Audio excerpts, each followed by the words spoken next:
Traditional banking requires 2.5 times the amount of power as Bitcoin, BTC, to produce the same amount of value, and only proof of work, POW, provides a truly trustless system. According to Brian Brooks, CEO of major blockchain technology firm Bitfury and a former controller of the currency in the U.S. Put differently, the banking system requires 573 terawatt-hours of power to produce $1 trillion of value.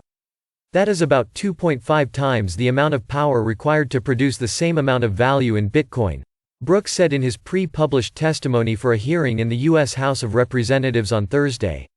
That differential may explain why the traditional banking system as an industry has generally been critical of cryptocurrency activities, Brooks added.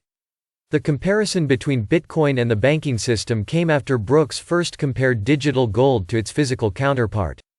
Bitcoin mining and gold mining consume approximately the same amount of electricity per year, Brooks's testimony said, adding that gold mining also presents a host of other environmental concerns, including solid waste, chemical consumption, and pollutants. Thus, for example, if Bitcoin competes as a store of value with gold, then an appropriate question is whether the energy used in Bitcoin mining produces more economic value per unit of energy than gold mining, Brooks noted, adding, if Bitcoin and other cryptocurrencies compete with banks as a means of payment, then an appropriate question is whether the energy used in Bitcoin mining produces more economic value per unit of energy than banking. Commenting on proof of stake, polonium-2 sulfide blockchains, which use less energy than proof-of-work chains like Bitcoin and Ethereum, ETH aims to transition to polonium-2 sulfide. Brooks said these are an extremely important and valuable part of the crypto ecosystem. However, he also noted that they differ from POW in terms of decentralization and trustlessness.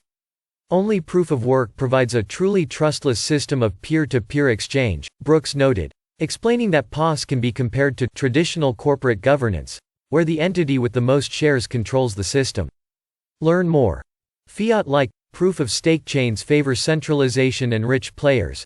Proof-of-work systems such as the Bitcoin network, by contrast, do not require trust that large shareholders will act in the interest of all, the testimony said. Further, Brooks, who also worked as the chief legal officer for Coinbase before becoming a financial regulator in his role as controller of the currency, summarized what he called the positive knock-on effects of Bitcoin as follows. Potential to stabilize electric grids through flexible mining that can be powered up or down at the request of grid operators.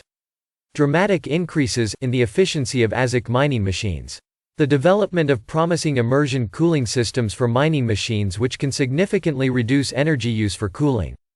The hearing today has already caused a stir in the crypto community after a published memo with background information on proof-of-work mining was accused of containing basic errors and praising proof-of-stake blockchains. The same memo was also commented on by Coinmetrics co-founder and Castle Island Ventures general partner Nick Carter, who said during a presentation with the Bitcoin Mining Council on Tuesday that the memo contains figures relating to mining e-waste that we know to be false. Later, Carter also took to Twitter to call out the hearing, saying he won't be tuning into the hearing. He explained his reason for not spending more time on the hearing by saying that none of the major US-based mining firms were invited to participate, adding that it is telling that the committee specifically avoided them.